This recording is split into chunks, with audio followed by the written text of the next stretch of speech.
The Hundred Years' War, a conflict that redefined nations. Introduction to a pivotal medieval struggle. The Hundred Years' War stands as one of the most significant conflicts of the medieval era, shaping the political and social landscape of Europe for generations. This prolonged series of battles and campaigns between the kingdoms of England and France unfolds over more than a century, beginning in 1337 and concluding in 1453. It marks a critical juncture in history, where feudal loyalties and dynastic claims gave way to emerging national identities and centralized monarchies. This war, much more than a mere succession dispute, encompasses a complex matrix of political ambitions, territorial control, and evolving concepts of sovereignty. England and France, two of the dominant powers of medieval Europe, found themselves locked in a struggle that would transcend generations. The conflict would not only redraw borders but also influence the nature of warfare, governance, and society itself. At the heart of this conflict lies a tangled web of claims to the French crown. The English monarchy, through the lineage of Edward III, asserted a legitimate right to the French throne. Meanwhile, the French crown sought to maintain its sovereignty and repel what it viewed as foreign aggression. This dynastic rivalry ignited hostilities that would flare intermittently over decades, driven by shifting alliances, military innovations, and the ambitions of key figures. The war's duration and intensity reflected the deep-seated tensions within medieval Europe. Feudal bonds, once the cornerstone of medieval political order, began to unravel under the pressures of warfare and emerging national consciousness. The Hundred Years' War became a catalyst for change, accelerating the decline of feudalism and paving the way for the rise of modern states. Throughout the war, both England and France experienced profound transformations. The conflict drained resources, reshaped economies, and altered social structures.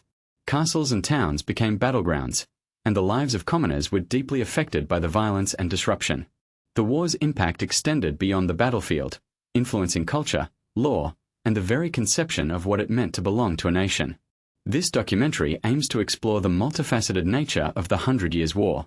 It will examine the causes that ignited the conflict, the key battles that determined its momentum, and the leaders whose decisions shaped its course. It will also consider the war's broader consequences on medieval society and its enduring legacy in European history. Understanding the Hundred Years' War requires an appreciation of its complexity. It was not a single continuous conflict but a series of campaigns interspersed with periods of uneasy peace and negotiation. These pauses allowed for political recalibrations and shifts in strategy, reflecting the changing dynamics of power in medieval Europe.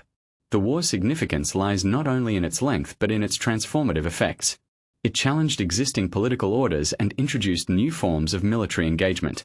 The use of the English longbow, for instance, revolutionized battlefield tactics, while the rise of professional armies signaled a departure from traditional feudal levies. Furthermore, the war's influence on national identity cannot be overstated. In France, the conflict fostered a sense of unity against a common enemy, strengthening the monarchy's authority. In England, it stimulated the development of parliamentary institutions and a distinct national consciousness. Both nations emerged from the war with altered perceptions of sovereignty and governance. The Hundred Years' War thus represents a critical moment in the transition from medieval to early modern Europe. It encapsulates the struggles and transformations of an era marked by conflict, ambition, and the quest for power. As this documentary unfolds, it will reveal how this prolonged war redefined the nations involved and left an indelible mark on history. In summary, the Hundred Years' War serves as a profound example of medieval conflict that shaped the destiny of two great kingdoms. Its enduring importance lies in the way it reconfigured political boundaries, challenged traditional authority, and laid the groundwork for modern nation-states. Through a detailed exploration of its origins, course, and consequences, this documentary aims to illuminate the complex legacy of this defining conflict.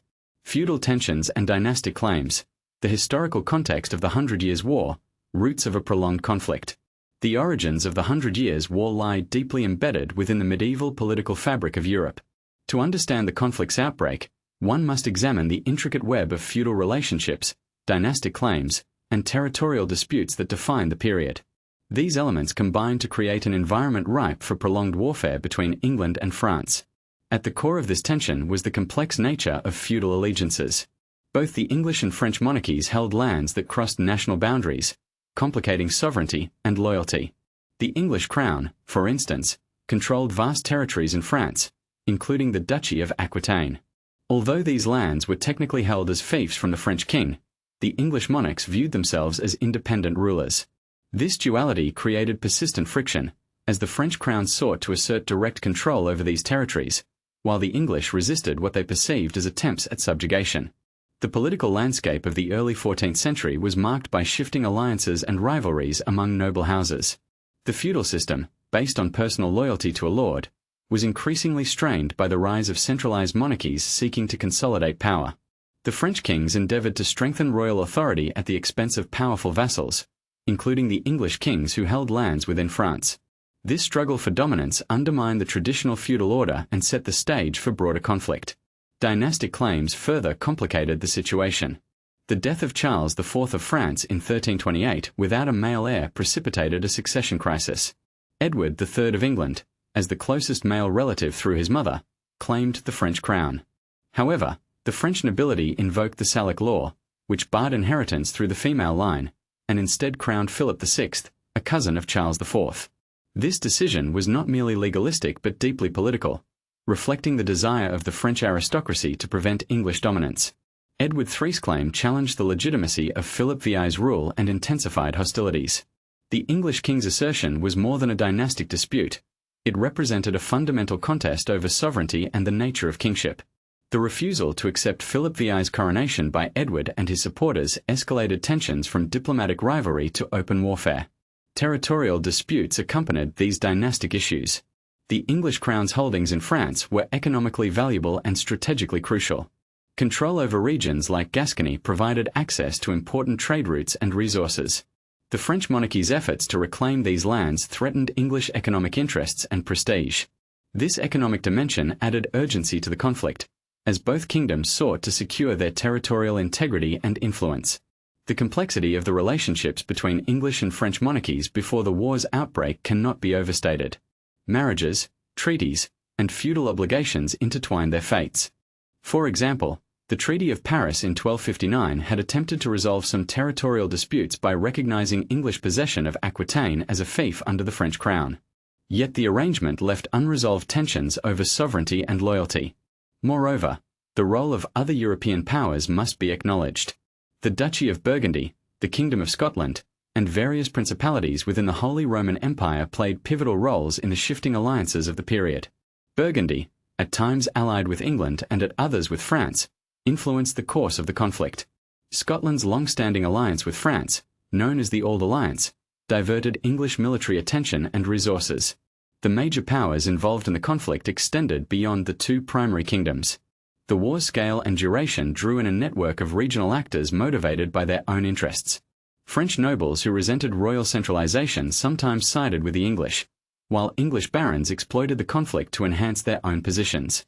This fragmentation reflected the broader instability of medieval Europe. The feudal tensions and dynastic claims also intersected with emerging notions of national identity. While medieval society remained primarily organized around personal loyalties and local affiliations, the conflict began to foster a sense of collective identity within England and France. The war's enduring nature encouraged populations to view themselves as part of distinct political entities, bound by shared language, culture, and allegiance to the crown. This transformation was gradual but significant. The erosion of feudal bonds and the rise of centralized royal authority contributed to the development of nascent nation-states. The Hundred Years' War thus serves as a lens through which to observe the transition from medieval fragmentation to more cohesive political units. In summary, the historical context of the Hundred Years' War comprises a confluence of feudal tensions, dynastic disputes, and territorial ambitions. The English and French monarchies grappled with competing claims to sovereignty amid a backdrop of shifting alliances and economic interests. These factors combined to ignite a conflict that would endure for over a century, reshaping the political landscape of medieval Europe and setting the stage for modern statehood. Critical battles and campaigns. Defining moments of the Hundred Years' War, turning points in medieval warfare. The Hundred Years' War was shaped by a series of pivotal battles and military campaigns that determined its momentum and outcome. These engagements exemplified the evolving nature of medieval warfare and the strategic ambitions of both England and France. Among these, the battles of Crécy, Poitiers, and Agincourt stand out as defining moments that altered the course of the conflict. The Battle of Crécy, fought in 1346, marked a significant English victory early in the war. Edward III led his forces against a larger French army near the town of Crécy in northern France.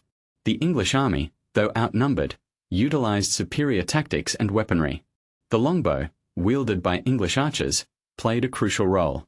Its range and rapid rate of fire decimated French cavalry charges, disrupting traditional battlefield formations. This battle demonstrated the increasing importance of infantry and ranged weapons over heavily armored knights. The French reliance on mounted knights, a symbol of feudal power, proved vulnerable to well-coordinated archery.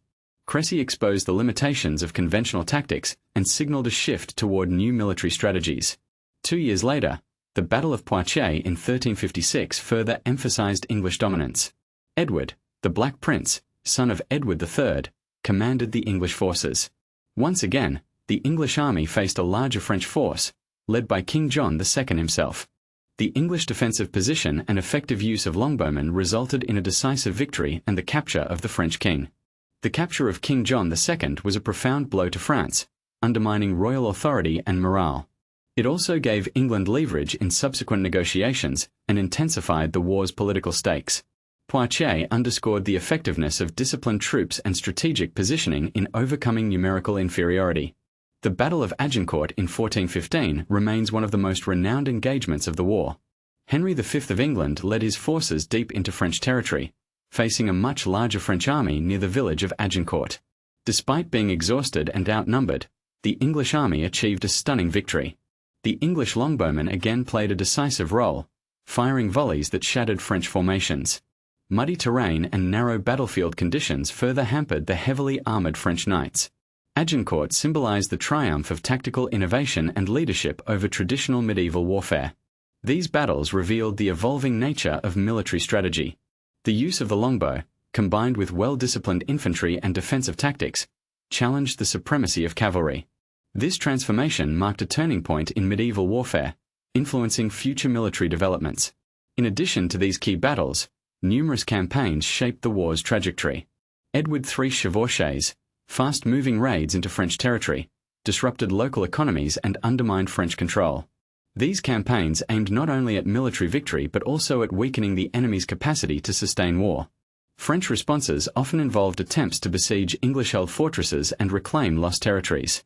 The fluctuating fortunes of war reflected the complex interplay of offense and defense, attrition and maneuver. Control over strategic towns and castles became vital objectives. The war also saw the rise of professional soldiers and mercenaries, moving away from purely feudal levies. This shift enabled more sustained and effective military operations. Armies grew larger and more organized, requiring improved logistics and command structures. The influence of these battles extended beyond immediate military outcomes. They affected morale, political stability, and the negotiation processes that punctuated the war.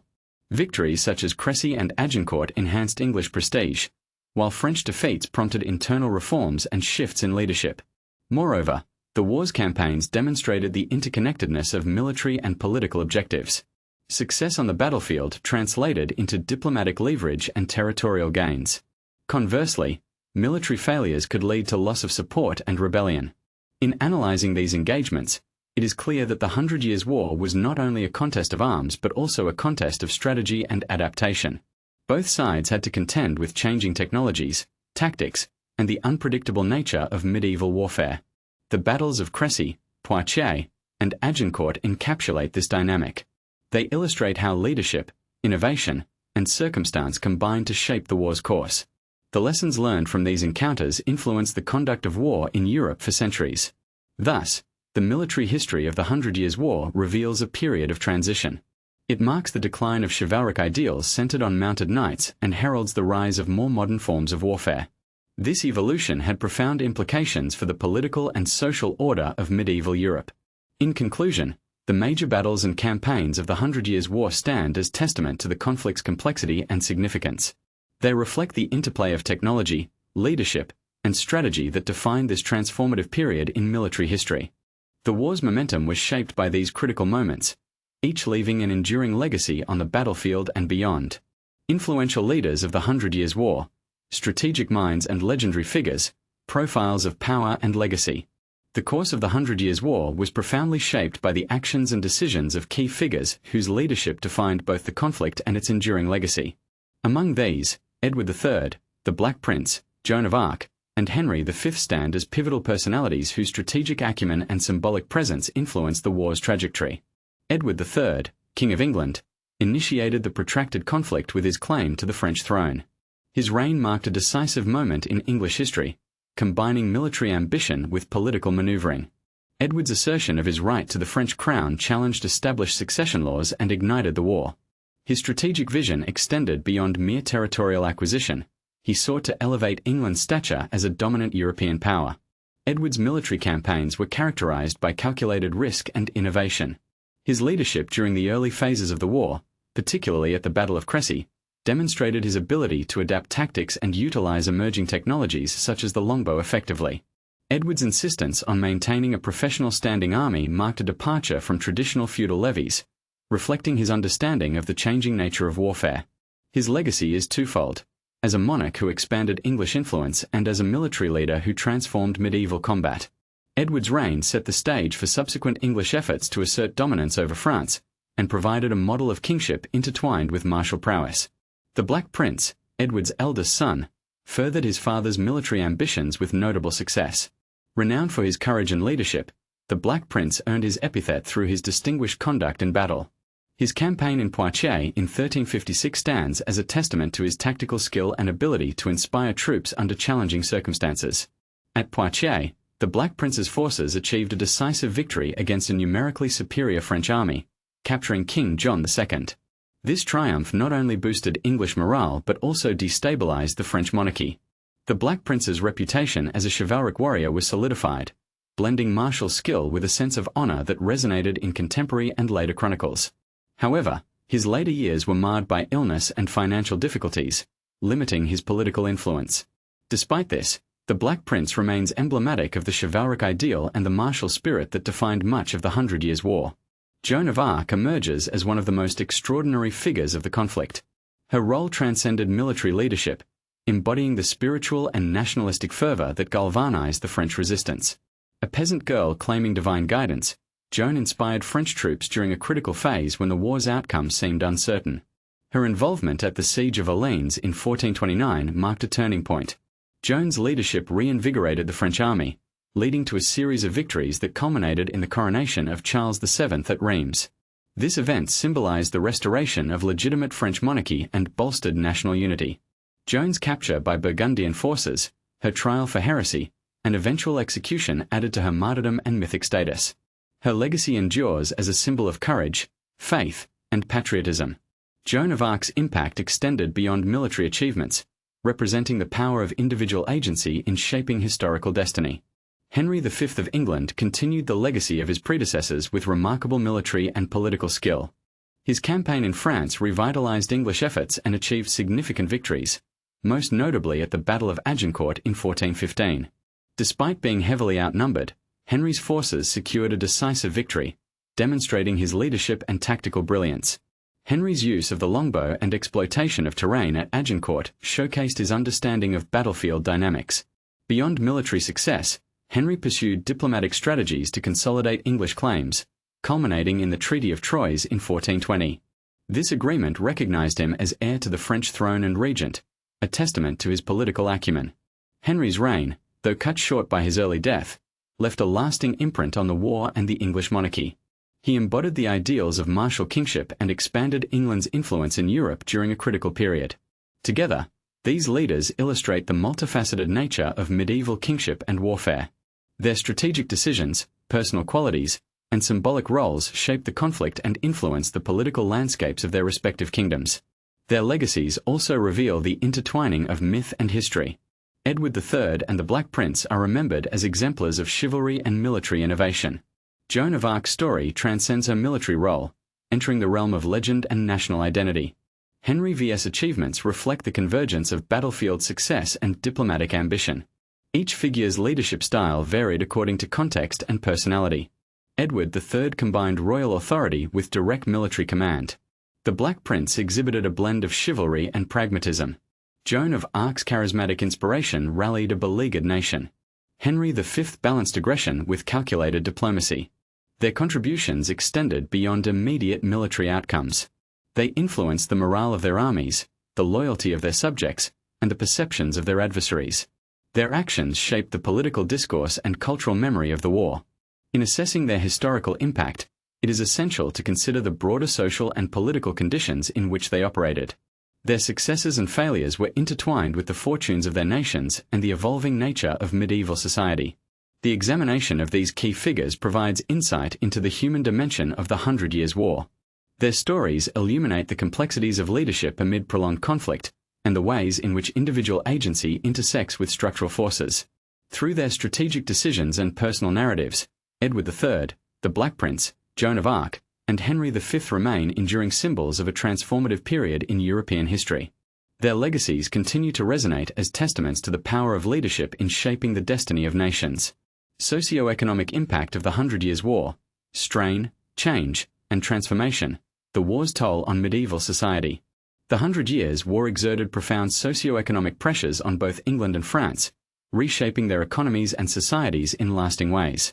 Beyond the battles and political struggles, the conflict imposed heavy burdens on populations, altered social structures, and triggered long-term changes that reverberated throughout medieval Europe. The prolonged nature of the war strained royal treasuries and local economies alike. Both kingdoms faced escalating costs associated with raising armies, maintaining fortifications, and provisioning campaigns. Taxation increased substantially to finance military efforts, placing heavy demands on peasants, townspeople, and nobility. This fiscal pressure often provoked resistance and unrest, highlighting the war's impact on social stability. In England, the need for funds led to the expansion of parliamentary authority over taxation. The English crown sought parliamentary approval for levies, which in turn increased the influence of the Commons. This development contributed to the gradual emergence of constitutional practices and a more participatory political framework. The war thus indirectly fostered political evolution alongside economic strain. France, devastated by repeated invasions and battles on its soil, suffered severe economic disruption. Agricultural production declined as farmlands were ravaged or abandoned due to warfare and displacement. Towns and trade routes suffered from instability and insecurity, hindering commerce and craft industries. The devastation was particularly acute in regions like Normandy and Aquitaine, where military campaigns repeatedly ravaged the countryside. The war also exacerbated social tensions within both kingdoms. The demands of military service and taxation affected different social classes unevenly. Peasants bore the brunt of conscription and economic hardship, while the nobility faced shifting responsibilities and opportunities. The destruction of manorial estates and the loss of labor during outbreaks of plague further destabilized traditional feudal relations. Urban centers, meanwhile, experienced mixed effects. Some towns benefited from supplying armies and increased demand for goods, while others suffered from blockades and warfare. The growth of merchant and artisan classes during this period foreshadowed social changes that would transform medieval society. The demographic impact of the war compounded its economic consequences. The mid-14th century saw the outbreak of the Black Death, which decimated populations already weakened by conflict. The resulting labor shortages empowered surviving workers to demand better conditions and wages, accelerating the decline of serfdom and altering the social order. This demographic shift intersected with the war's destruction to reshape rural and urban life. Landowners faced challenges in maintaining estates, leading to changes in land tenure and agricultural practices. The traditional feudal hierarchy weakened as economic and social mobility increased. The prolonged conflict also influenced the role of the nobility. Many nobles perished in battle or lost wealth due to confiscations and ruin. Others gained prominence through military service and royal favor. The war thus reshaped the aristocracy, consolidating power among some while undermining others. The psychological and cultural effects of the war were significant as well. The constant presence of violence and uncertainty affected collective consciousness. Chroniclers and poets of the period reflected on themes of suffering, heroism, and the fragility of life. These narratives contributed to evolving ideas about kingship, loyalty, and national identity. The war's impact extended to administrative and legal systems. Both England and France adapted governance structures to manage resources, maintain order, and prosecute the war. The expansion of bureaucratic institutions and record-keeping facilitated more centralized control. These developments laid groundwork for the modern state. Moreover, the conflict influenced economic practices such as taxation methods, currency stabilization, and trade regulation. The need to sustain prolonged military campaigns drove innovations in fiscal policy and financial management. In sum, The Hundred Years' War was a catalyst for profound socio-economic transformation. While the immediate effects included destruction, hardship, and disruption, the long-term consequences contributed to the decline of feudalism, the rise of centralized monarchies, and the emergence of early modern economic systems. By examining the war's impact on taxation, labor, social classes, and governance, one gains insight into the broader historical processes at work. The conflict functioned not only as a military struggle but as a force reshaping medieval European society at multiple levels. The war's legacy in socio-economic terms is thus complex and multifaceted. It reveals the interconnectedness of warfare, economy, and social change during a pivotal era. Understanding these dynamics provides context for the political and cultural developments that followed in the late medieval and early modern periods. Technological and military innovations of the Hundred Years' War, transforming medieval warfare, advances in arms and strategy. The Hundred Years' War stands as a landmark period in military history, marked by significant technological and tactical innovations that transformed the conduct of warfare. These developments not only influenced the immediate conflict between England and France, but also shaped the evolution of military strategy and technology in Europe for centuries to come. Central among these innovations was the English longbow, a weapon that revolutionized battlefield tactics. The longbow's design allowed skilled archers to launch volleys of arrows with remarkable speed and accuracy over considerable distances. Its effective range often exceeded that of traditional crossbows and negated the dominance of heavily armored knights. The longbow's impact was evident in major battles such as Crécy, Poitiers, and Agincourt, where English archers played decisive roles in disrupting enemy formations and inflicting heavy casualties.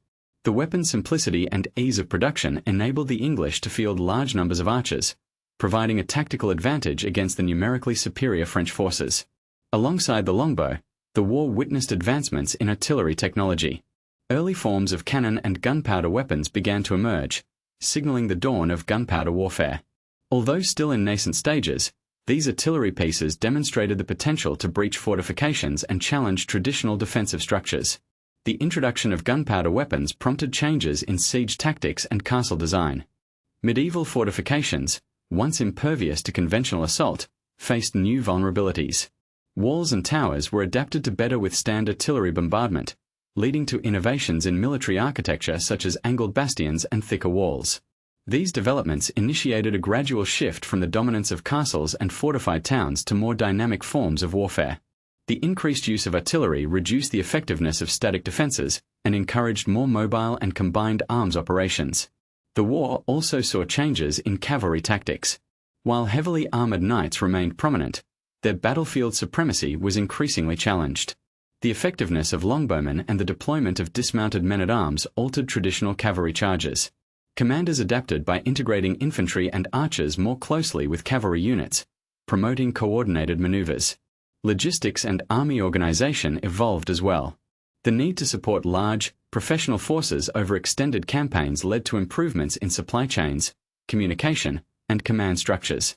The development of standing armies and the use of mercenaries reflected this trend toward professionalization. The interplay of these technological and tactical innovations resulted in a more complex and multifaceted style of warfare. Commanders had to consider a wider range of factors, including terrain, unit composition, and the integration of new weapons. The war's military innovations also influenced the social fabric of warfare. The prominence of archers, drawn largely from commoner ranks, challenged the traditional dominance of the nobility in combat roles.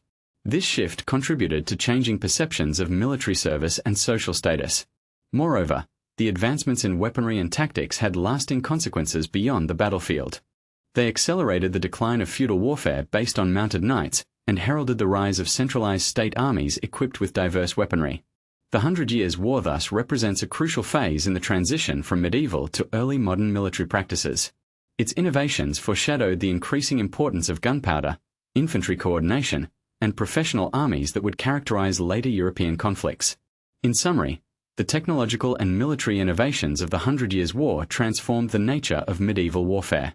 The introduction of the longbow, early artillery, evolving cavalry tactics, and improved army organization reshaped combat and defense. These changes not only determined the war's outcomes but also set new standards for military strategy and technology in Europe's future. The conclusion and Treaty of Peace, resolution and shifting powers in the Hundred Years' War, the end of a century-long conflict. The Hundred Years' War, after more than a century of intermittent battles, sieges, and political maneuvering, drew to a close with the pivotal Battle of Castellon in 1453. This engagement marked the decisive end to English territorial ambitions in France and set the stage for a new political order in Western Europe. The Battle of Castellon showcased the culmination of military innovations developed throughout the war. French forces, equipped with improved artillery and employing effective defensive tactics, overwhelmed the English army attempting to relieve the besieged town. The English defeat signaled the loss of their last significant possession on the continent, ending nearly 3 centuries of English holdings in France.